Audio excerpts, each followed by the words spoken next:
What was left by the caterpillar, the locust has eaten. And what was left by the locust, the creeping unwinged locust has eaten. And what the creeping unwinged locust has left, the cockroach has eaten.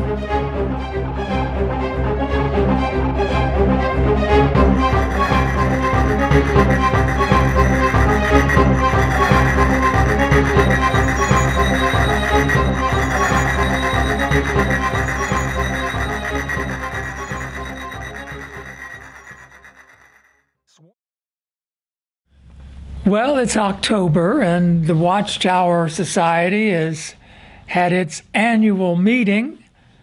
A legal requirement, and the board of directors get together and do whatever they do. But it's turned into a program by invitation only, and they give encouraging upbuilding talks and all of that. And usually some little tidbit of new light, which Jehovah's Witnesses are always grateful to receive. Last year, they revealed that Russia was the new king of the North. Usually they follow up, though, with some kind of Watchtower article elaborating, but they didn't for some reason. Anyway, apparently this year, the new light is that the locusts of Joel do not represent Jehovah's Witnesses. The locusts in Revelation, the 10th chapter, still do represent Jehovah's Witnesses. Well, Jehovah's Witnesses, again, they're happy to be informed and updated, but this isn't really new light. And many of you know that I've written about this and published a book with a chapter on Joel explaining this very thing, how the locusts could not possibly represent God's people. The locusts are the devourers of God's people. And anyone who reads the book of Joel should be able to discern that. Everyone except the Watchtower, of course. Judge Rutherford, he wrote quite a bit, a book every year, and he came up with this notion that these locust creatures, they're climbing over walls and creeping through the windows. They represented Jehovah's Witnesses, and they were unstoppable in their ministry to get the message into people's homes, which, I've written about. I find it quite interesting analogy because many of the householders actually do feel that Jehovah's Witnesses are pests. But now here they are, 20 years after I originally started writing them, back even before my website, presenting this as new light.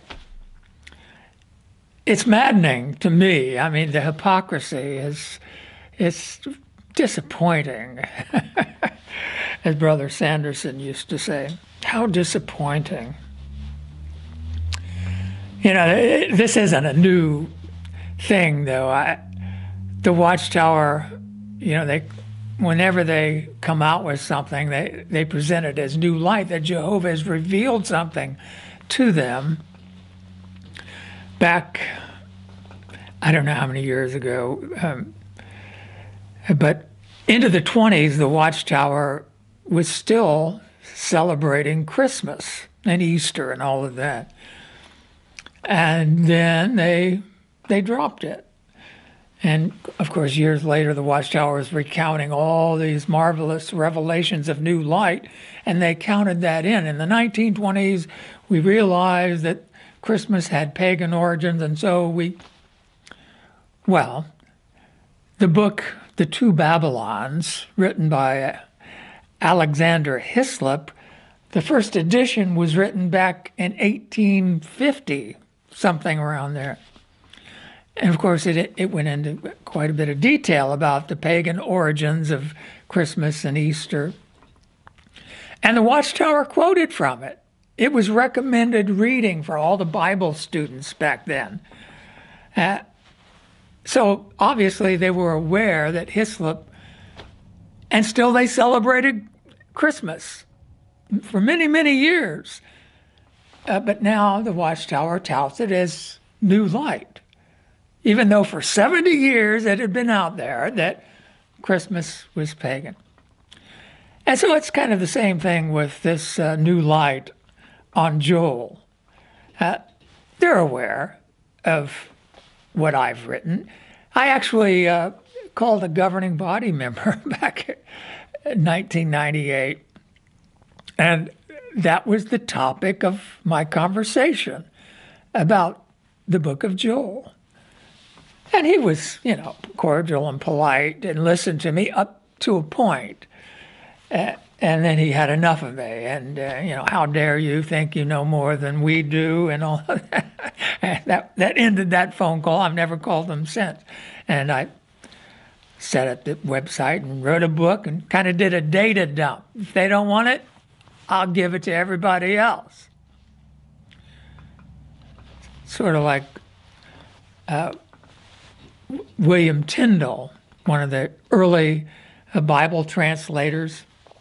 And he was an educated Oxford man and knew the original languages. And his heart was that he wanted to, put the scriptures in English. And the clergy and the establishment were dead set against it.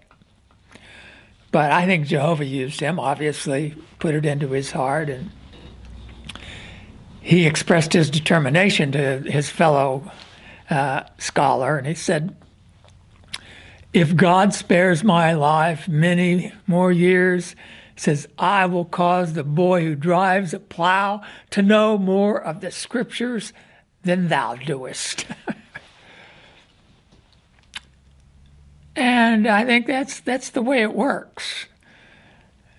Many of Jehovah's Witnesses who've familiarized themselves with the information I've put out there, they know more about prophecy and the future than the governing body and the leadership of Jehovah's Witnesses.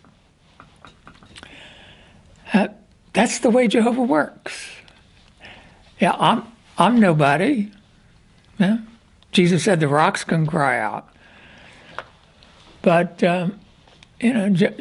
Jesus once said that God has revealed these things to babes, concealed it from the wise and intellectual, from the faithful and discreet slave. So I really don't know the details of what they're talking about in Joel. They apparently compared it to the Babylonian invasion of Judah. It's hard to say. But they applied it to the future, to the attack upon God's people. Apparently, they're connecting it with the attack of Gog upon Israel. But even at that, it's a good thing they're scrapping that ridiculous idea that these locusts represented, God's ministers. But they still don't have it quite in focus. And the reason they don't, they're still attached to 1914 and all of that. And they'll never get it right until the day comes. It's ironic if they're saying now what I've been saying for all these years,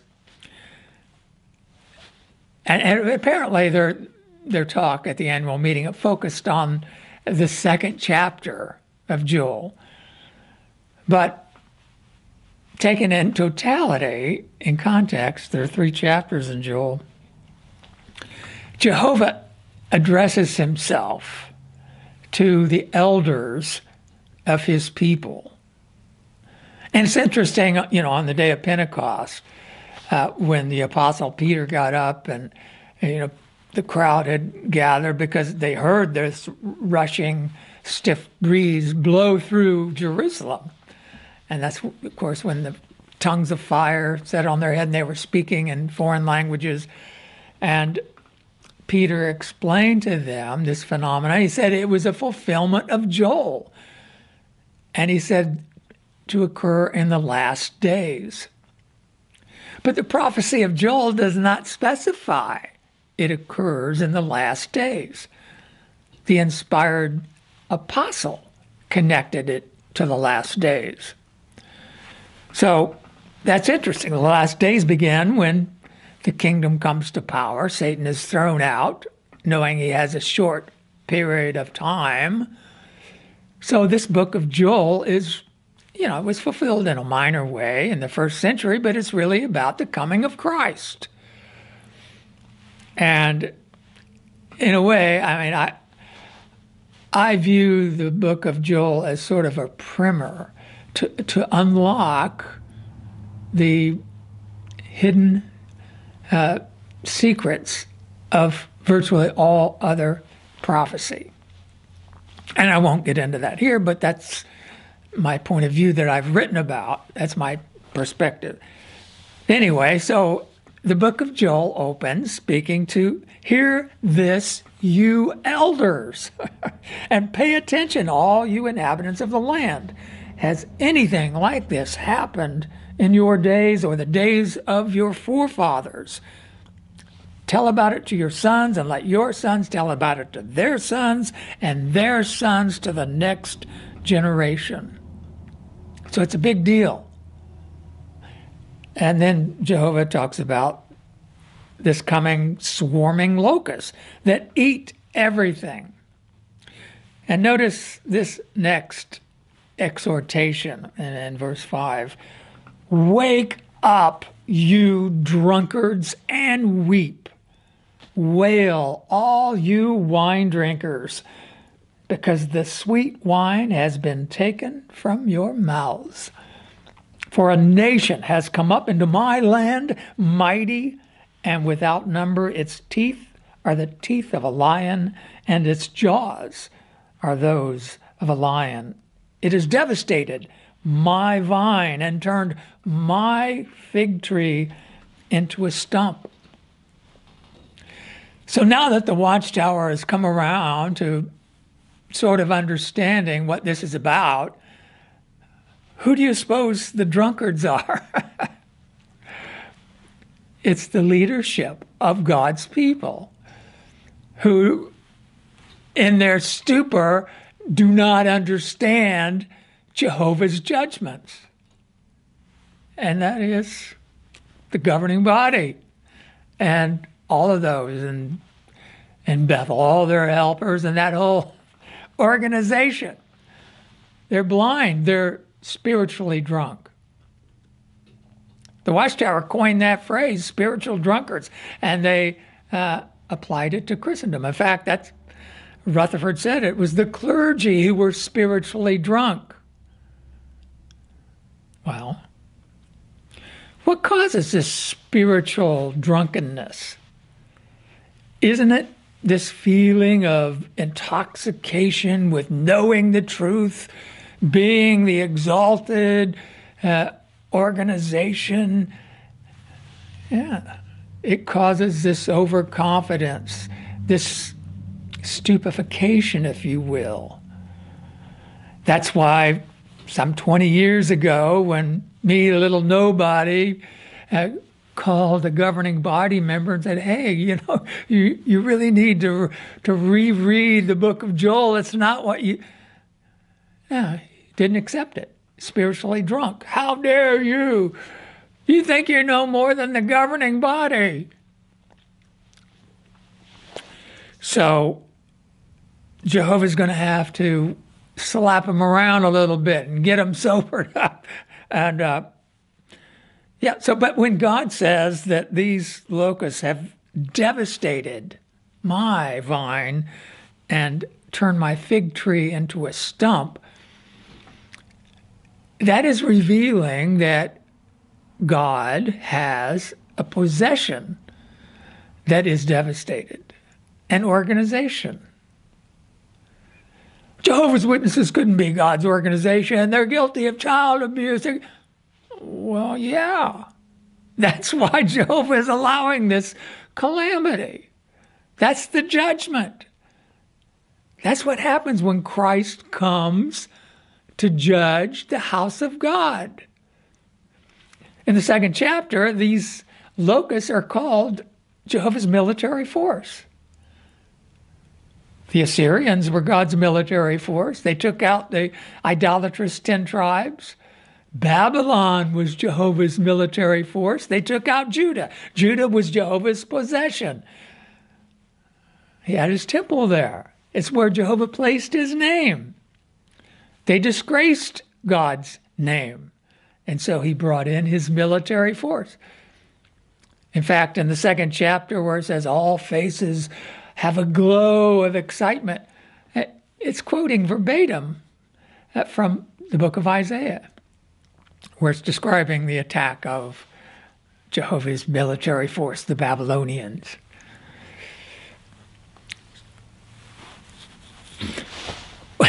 Again, I've had a lot of fun sort of mocking the Watchtower for what they've taught about this, because it is ridiculous. And I think after a while, I've sort of embarrassed them into, putting Rutherford's nonsense behind them. But this part where it says the fields have been devastated and the ground mourns. The Watchtower, most recently, not more than 10 or 15 years ago, they said that Jehovah's Witnesses, as these locusts, have devoured Christendom's fertile fields of operation. Can you imagine that? That's just ludicrous. Christendom is just as viable, more of an ongoing concern in many ways. Look at these mega churches with thousands of people that pack in on a Sunday. And, sometimes the preacher gives sermons on Jehovah's Witnesses, how they're a devil cult and all this. They don't believe in Jesus. And so, how have Jehovah's Witnesses devastated their fertile fields of operation? Well, it turns out they haven't. The Watchtower just admitted that. So what about these, in verse 11, farmers are dismayed. Vine dressers wail because of the wheat and the barley, for the harvest of the field has perished. Well, Jesus used the illustration of a harvest, didn't he? Seeds. So that's the worst thing that can happen if you're a farmer. And locusts are one of the most dreaded natural phenomena. They can strip a field, denude it in just a matter of hours, really. So the wheat and the barley are lost. The farmers and the vine dressers are not the clergy. They're Jehovah's Witnesses who work in the field, in field service. And the book of Joel is depicting the end of Christianity. Didn't Jesus say, go, make disciples, teach them? Until when? Until the conclusion. That's when that ends. So the harvest abruptly ends. No more Bible studies, no more patiently sitting with people and teaching them what God's purpose is. It's over at this point. Well, that will be devastating for Jehovah's Witnesses. Well, how will that come about? Woe because of the day, for the day of Jehovah's is near. It will come like a destruction from the Almighty. It's another phrase that parallels the book of Isaiah. Has not food been taken from before your very eyes, and rejoicing in joy from the house of our God? Do you know what the word Bethel means? House of God. And Jehovah's Witnesses, of course, routinely refer to the spiritual things that come from Bethel as food. Spiritual food at the proper time. Has not food been taken from your very eyes? No more Watchtower. No more. It's interesting, at this same annual meeting, they announced another huge building project. They're going to build a huge facility to produce video and audio. Well, maybe they won't. The seeds have shriveled under their shovels. Storehouses are desolate.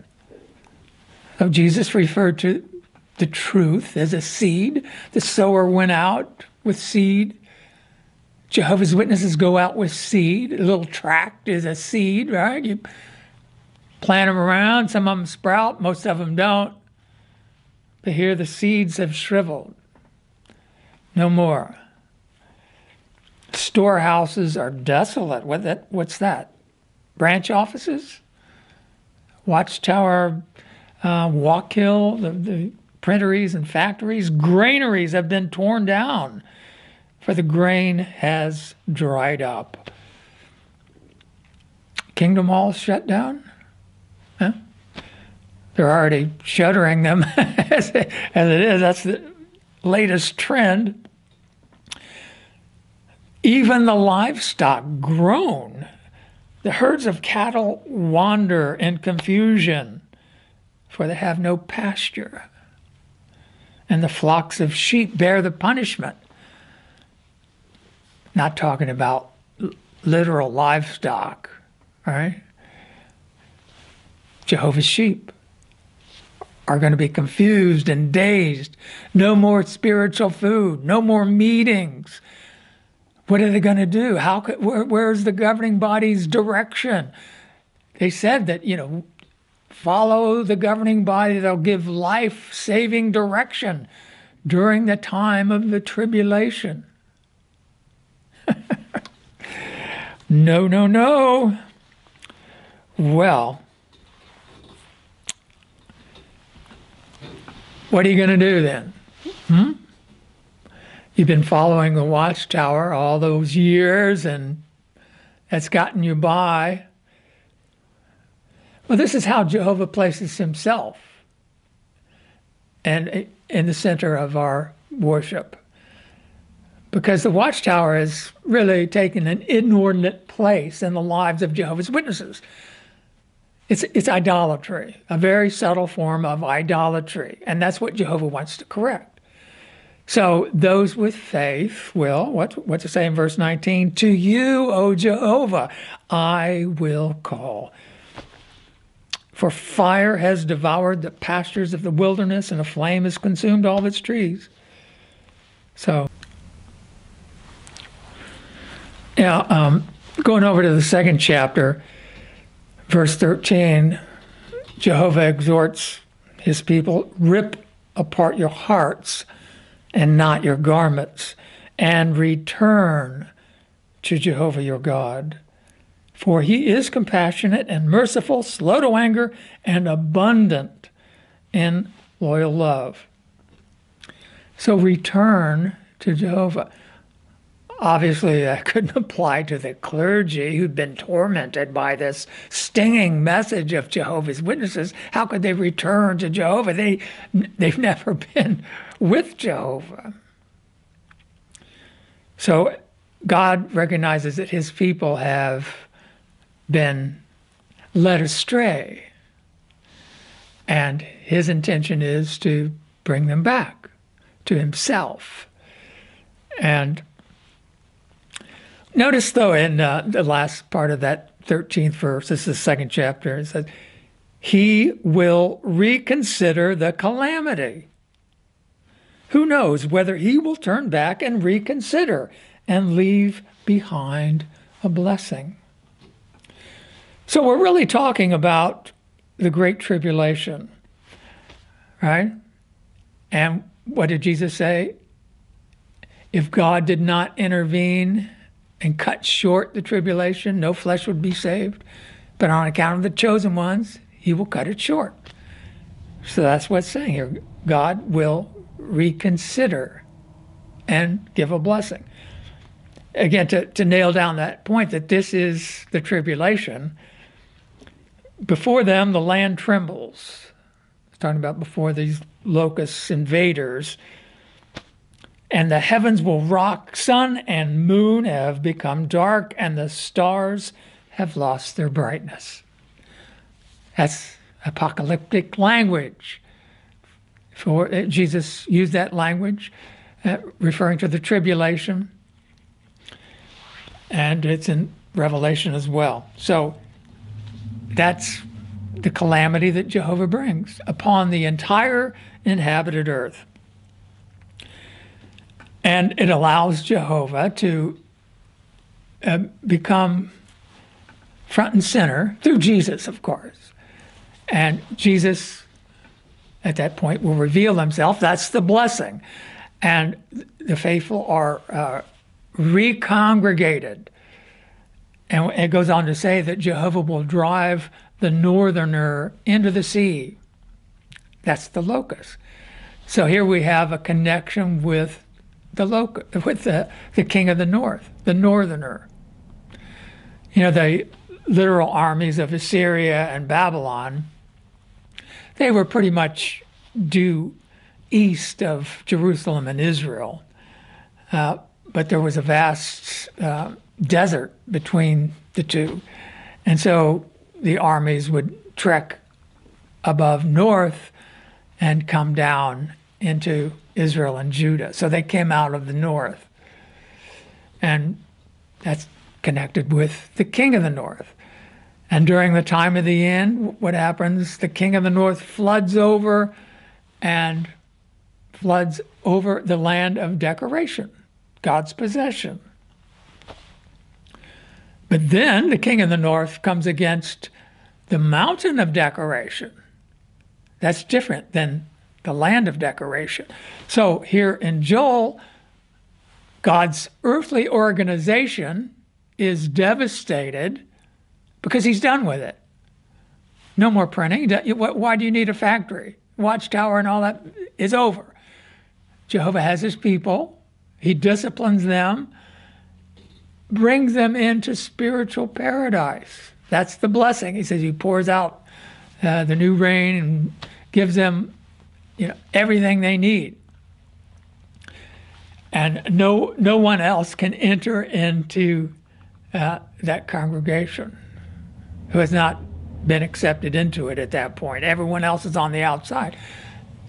And then the third chapter of Joel speaks about the final attack. And Jehovah says, no more will the unclean one come into Jerusalem. So that's the new Jerusalem, the kingdom. So I think it's interesting that the Watchtower is, Jehovah's bringing them along inch by inch, but they're pretty far off the mark so far. And, like it says in Isaiah, he's talking about the spiritual drunkards in Isaiah as well. Only terror will make them understand. And sadly, that's the way it is. But Jehovah has the means to terrorize us, doesn't he? As for what these locusts represent, it could be a number of things, not only literal armies. When it talks about these locusts climb over every wall and through every window, in other words, everyone will be affected. And when we think about the interconnectivity of everything in the world, and everyone uses electronic banking and debits and all of that.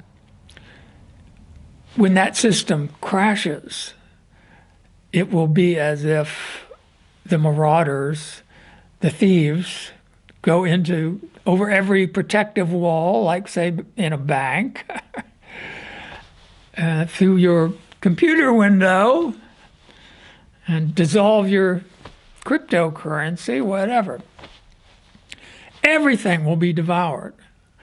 Like it says in the second chapter, that before it is the Garden of Eden.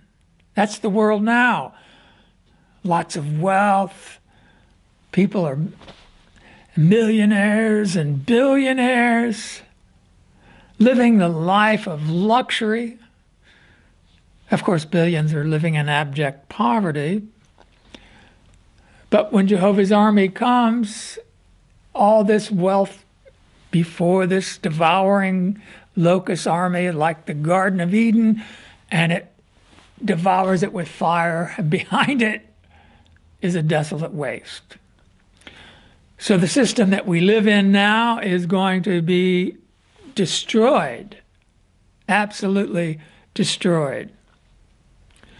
You know, the Watchtower has been saying for years, what's the first thing that happens in the tribulation? Babylon the Great goes down, the world empire, false religion.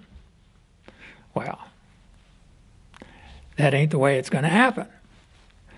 And they'll come around to that realization eventually, probably when the locust invasion begins.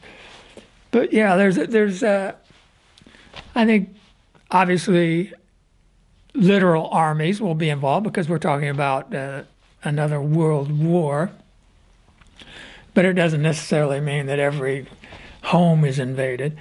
And when you think about it, the collapse of the financial system would put the Watchtower out of business instantaneously. Supposedly, they let the brothers know at the annual meeting that they're spending more than they're taking in. Well, just think if their bank account was shut down. There would be no next issue of the Watchtower. So, thanks for watching.